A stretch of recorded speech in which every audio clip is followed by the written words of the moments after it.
Thank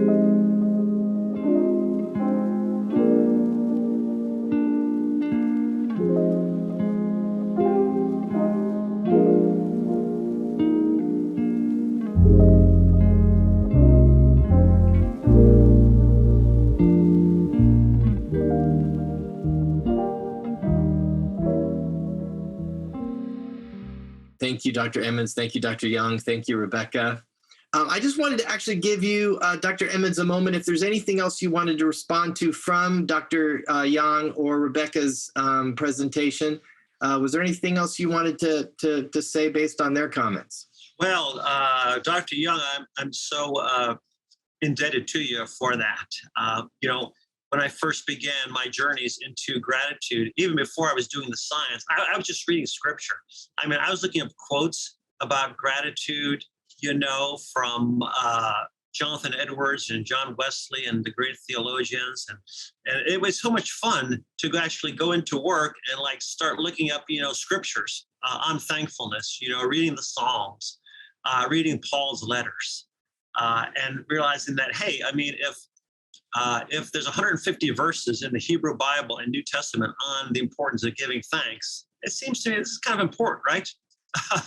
There's a reason why we need to be reminded so many times to give thanks, maybe because it doesn't come easily or naturally. I don't know. But it strikes me two things, especially from what you said. Number one, I always found the distinction between being thankful in all circumstances very different from how many people want to think about this, and that is they believe it. The scriptures is something like being thankful for all circumstances. And as you know, I mean, that's a huge difference, right? It's very different to be thankful in all versus for all, right? So we're not grateful for the pandemics, right? We're not grateful for war and for poverty and for injustice and all those things, but can we be grateful in those sorts of things? And I think that's when you get to issues about, radical gratitude and gratitude as an attitude, gratefulness for life. And again, I'll talk more about this tomorrow, as opposed to a responsive attitude to the good, right? Because there's no good in a lot of those bad situations, but can we sustain an outlook of gratefulness despite all of that? So I think that's very, very valuable. And it's always good to remind people of that. And I think too, in the scriptures, right, gratitude is not really an emotion, it's a behavior. Okay, Paul doesn't say, feel thankful, right? He says, give thanks or be thankful, which is very different. And I think maybe that's part of that distinction between, the authenticity versus actually showing the behavior. Yeah, it's great if there's an alignment between the inner attitude and the behavior, but if there's not, give thanks anyway, right? Regardless. And then you may begin to feel it, right? As the psychological studies show, when you enact an emotion, you actually begin to feel it subjectively. So maybe that's the way with gratitude as well. So thank you. I guess that's maybe we should look at some questions, because it looks like there's a lot. Yeah. Well, let me jump right into that. And again, Amos or Rebecca, if there's something you want to add to any of these questions, feel free to do that. We'll let Robert have the first shot at them. One of the questions that's risen to the top is, how would you distinguish gratitude from the phenomenon that has been labeled toxic positivity? How do you see gratitude connecting with practices of lament? Mm-hmm. So I'm suggesting, I'm thinking from the question that lament and positivity are viewed as opposites, right? Maybe incompatible. And I think, and maybe, it's not clear yet from what I've said so far, but I guess that's the beauty of being day one. I can always say, I'm going to get to that day 2 or day 3, right? But that's not fair. That's the easy way out. The fact of the matter is, I think, gratitude is very compatible with seemingly incompatible states or feelings, like not just lament, but even complaint, or a certain degree of a sense of, I don't want to say entitlement, because entitlement is often the opposite of gratitude, but expectations. Okay, so when we lament, right, what is lament? It's crying out. It's a cry for help, right? And certainly, again, going back to Dr. Young was talking about in the scriptures, read the Psalms, and there's a pattern there, right? there's a cry out, a cry for help, a cry for rescue, a cry for deliverance, right? And it's the steadfast belief in God's faithfulness, in God's love. God hears the prayer, right, and delivers the afflicted person. And the response is gratefulness, not just privately, but also publicly proclaimed testimony to God's goodness. So lament is highly compatible. In fact, if I say that, mention rescue as being one of the three elements of why gratitude works, you can't be rescued from something that you first don't admit needing help, right? And so gratitude is a response to the help that is received in the context of the need for deliverance. So it makes perfect sense to me that those would go together. Complaint is very different from lament. And so, we typically see more complaint than we see lament, right? Kind of the non-biblical version of focus on what is going wrong as opposed to crying out for help. And I think that's very different. But yeah, lament is followed by rescue, deliverance, and then it sets the stage for the experience of gratefulness. Toxic positivity, I don't know that much about, but I do worry that people tend to reduce gratitude to just looking for the good or seeing the good or noticing the good. As I mentioned, I think that's one of the myths about gratitude. It's not just positive thinking or denial, but actually, and hopefully some of the examples, it comes out that it's really in the context of suffering, affliction, and rescue from those situations that sets the stage for gratitude. I think we all know that from personal experience, as well as from our own, spiritual practices and just living in the world, that a lot of times that it comes as a response to the call for help. So, yeah. But yeah, I do worry that sometimes it's seen that way. It's just one more way to just, focus on the good. I'm going to not pay attention to the bad. And we know that's not sustainable. That's not something which is even workable in modern life. And gratitude there's also the negative side of it, right? There's a sense of indebtedness, a sense of obligation. It doesn't always feel good. It doesn't always make us feel comfortable, right? It puts us in this a network of obligations, giving back, and that always doesn't feel pleasant as well. So I'm not so sure that gratitude and positivity can be easily equated, because there is that more uncomfortable side of gratitude. That's very helpful. Thanks. If I can just jump in for a second. I think that, what I shared earlier in Philippians, which I just put in the chat again, everything by prayer and supplication with thanksgiving, let your requests be made known to God. As you were just sharing there, Dr. Emmons, it reminded me that that's actually all embedded in this sort of invitation, right? That, it's in our deepest, perhaps darkest moments that we might cry out in prayer and supplication or complain or whatever else it might be. And it's exactly in that context that I've again noticed that Thanksgiving is a part of that, or could be. We're actually invited into that. So I wanted that came at me in a different way from what you just said. It seems that failure, loss is more often a gateway into gratitude than is success or victories.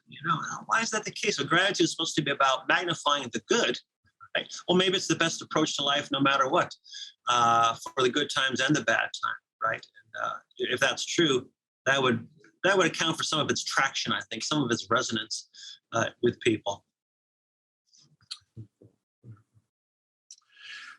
Okay, ready for next question here.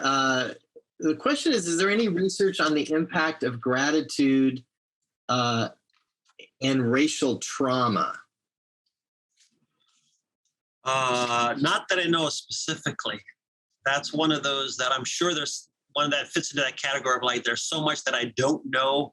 And I suspect, given the events and circumstances, culturally and recently in the last couple of years, I'm positive there is. I'm happy to do that work and look it up for you and report back to you tomorrow. But I can't pinpoint a specific study right now that comes to mind. That's a great question. Yeah, thank you. With so much compelling research on the topic, why is gratitude not getting the same market traction and adoption as other mindfulness practices such as meditation, do you think? Oh, wow, that's a good question. So meditation, mindfulness, right? I happen to think that gratefulness is actually the new mindfulness. But you're right. I mean, I think mindfulness has many decades behind it. First of all, gratitude really, despite the fact that, I'm going back 24 years, it's not that long, right? In the big picture of things, when we have 2,500 years of scriptures or more and 25 years back empirical science, that's not very much. That's a great question. I like to hear from the other panelists, but I think a couple of reasons. Number one, possibly because of the spiritual religious mooring historically of gratefulness. So, mindfulness has become, quite divorced from spirituality. It's become much more secular. So maybe it appeals to a wider swath of people. I don't know. That could be one reason. People say, gratefulness thing. Well, that's something that those religious people do, And so some people could be reticent about it for that reason. Maybe because, again, mindfulness was originally designed to help people deal with stress and managing stress and turning down the volume on the negative, which always had been seen as more urgent, right? Because of the negativity bias, bad being stronger than good, right? More important to deal with problems and pathology. I mean, that's why positive psychology came about, because it was realized that the emphasis had been one-sided for so long. And so maybe it had been effective for that reason. And so that's just a couple of thoughts about that. So so the religion, spirituality connotation to it, maybe because of the focus on the negative, maybe just because it's easy to adopt strategies for mindfulness in the workplace or in schools or in other settings. It had a more of a easier to leverage in different situations, maybe so. But I don't know. I think the tide is changing somewhat. If in fact there is this global, movement, I suspect that a lot of mindfulness practices actually are about gratitude, and they may use a different language. But I haven't seen too many studies that actually combine both of those within one design, just like a couple of studies. So I think that would be very cool to see that from a scientific point of view. What would happen if you could look differently at different outcomes and different aspects of functioning? Yeah, that's great. Rebecca or Amos, you want to comment on that? More of a question to add to that. I'm curious, Dr. Emmons, if you think that mindfulness that is maybe more appealing because there's maybe more of an individualistic aspect to it, whereas gratitude has the added maybe even difficulty of, like you said, leading us into connection. And that might be more of a hurdle for some. I don't know. Yeah, that's a great point. And so in many respects, gratitude is almost countercultural, right? Because it is saying that, look, you can't do it all by yourself, right? I mean, we all want to think we're doing it on our own. We all have skin in the game when it comes to good things that happen to us, right? And gratitude is saying, no, wait a minute. All these other people, they helped you. What about, your parents and your teachers and your mentors and your ancestors and everyone else who's contributed to who you are now? That can be difficult for people to want to acknowledge all of that. And you don't have that with mindfulness. And so, there is the discomfort which comes from this acknowledgement, I think sometimes, and that can work against gratitude. Yeah, great question.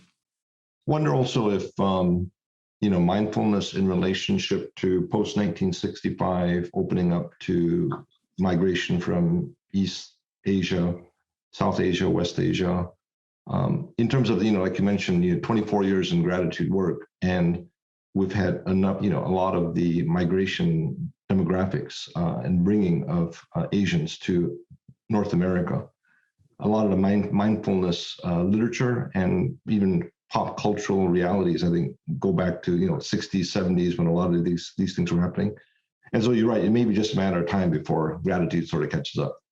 Yeah. I mean, I think it connect with so many different traditions, right? When people ask me what are the religious origins, of gratitude, I'll say, look, I mean, every major and minor religious tradition, as far as I know, advocates some sort of Thanksgiving practice or gratitude practice. I know of none which say it's good to be ungrateful. Right? We don't have ingratitude practices, right? We have gratitude practices. But Rebecca's points and your points, Amos, I think are well taken. That it's there can be a discrepancy between mindfulness and gratefulness. I used to think that mindfulness involved not being judgmental, right? Just accepting, not making thoughts about the contents of one's consciousness, just accepting, consciousness as it comes in. But gratitude, really, you're making judgments, right? You're judging something as good. You're judging as coming from other people. You're saying, I have a responsibility now to give back the good, or at least not, squander the bad, use the good in accordance with the giver's intentions. That implies all sorts of other things beyond accepting that without any kind of judgment. So that may be accurate or not, I don't know, but I think that's also counts for the difference between mindfulness's popularity and that of gratefulness. So a couple other questions that have risen to the top, I think, are versions of things we're already kind of thinking about, but so I'll try to maybe summarize them a little bit. One is going back to this idea of, can there be too much gratitude? I think related to an escapism or something like that. Another one is the relationship a relationship of gratitude and hard things, negative emotions. I think you talked a little bit about that, Dr. Emmons. I feel like one can learn and grow from a journey in the valley, even if it doesn't feel good at the time, right? So let's kind of throw those 2 or 3 out there together and see what kind of comments you all might have. Well, in terms of there being too much gratitude, I guess there's a couple ways to answer that. One could do it purely empirically, as the happiness research did. And happiness, like my mentor, Dina, or other people in that field, would say, okay, well, let's look at the people who score the highest on measures of happiness, right? Who are, when you look at their moods moment to moment in ecological assessment, they spend most of their time in a positive mood, at least, north of the neutral point, and see ways in which, maybe it's detrimental to, their physical health or their relationship or their work, occupational advancement, that sort of thing. That's very difficult to actually demonstrate that there are some negative consequences. Relationship satisfaction, I don't think they find that, the happier people, that if you're extreme on the scale, you're not having more difficulty in these domains. It's pretty much a linear relationship. And I suspect you'd find that with gratitude, at least pure gratitude, gratitude when it's a virtue, when it's a package, and I'll talk about this tomorrow, when it has the affective component, the cognitive component, which is awareness, the recognition, but also the behavioral component, which is giving of thanks, thanksgiving. So having all 3 of those elements together, I think you're going to find it mostly is beneficial. But certainly there's distortions of gratitude. There's the malfunctions, as Rebecca mentioned as well. But there's a Latin phrase out there which I can never remember the Latin words for, but it's something along the lines of the abuse of a thing does not invalidate the proper use of the thing. Right? So the abuse of gratitude in malfunctioning forms of it does not invalidate the proper use of gratitude.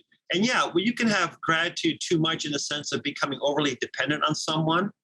And then you actually had a former postdoc who did a study. She studied depression for most of her life. And she made a distinction between those who are depressed because they are very critical of themselves, the self-critical people, and those who are depressed because they're overly dependent upon others.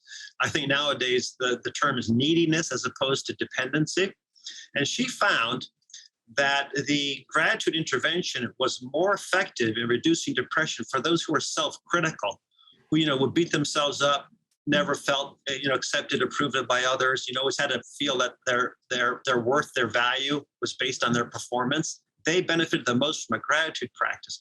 Whereas those who were needy or dependent, it actually there was no benefits for them by practicing gratitude, so because they already were maybe overly grateful, overly dependent, or overly, worried about the impact they were having on others, worried they were not liked enough by others, and so on. So I think that's one way in which gratitude could be harmful in the case of, fostering greater dependency. But most studies show that when we're grateful, we also take credit for our success. So it's not a non-zero sum game. That's just a few ideas. Great. Rebecca, Amos, anything to add to that? Oh, okay. Are there studies on the effects of gratitude on the recipient of the gratitude? Some of the studies which have looked at expressions, I think of 2 studies that come to mind right away. One is the studies on gratitude visits or gratitude letter writing, So today I mentioned gratitude journals. Tomorrow I'll talk more about some of the specific practices. But one of those is writing a letter of gratitude and then visiting with that person, where you actually deliver the letter. You share experiences. This is a person who touched your life in a special way or meaningful way. So you compose a letter, in various ways in which your life has been made better by this person. Well, the studies show that both the giver and the receiver are impacted, as you would expect, right? But for a very long period of time, it's like 3 to 6 months later from a single visit, there's benefits for both the giver as well as the receiver. Another study looked at one of the reasons why people are less likely to express gratitude than you might expect. It had to do with the expectations that they had of the receiver, and they compared what the receiver thought with what the expressor believed. So why I fail to express gratitude to someone is because, I already know that they already know that I'm grateful to them. I don't want to embarrass them, because some people don't receive gratitude very well. You got to be very careful. There's really an art to the expression of gratitude. It'll make them feel uncomfortable, and all these reasons that get in the way. Well, it turns out when they asked the receiver didn't feel that way at all, right? They were surprised when the person was grateful to them. They didn't feel uncomfortable. So there was a huge discrepancy between the beliefs of the expressor and the beliefs of the receiver. And it suggested that's a very powerful reason why there's less gratitude than there could be, that we need to bring these into alignment.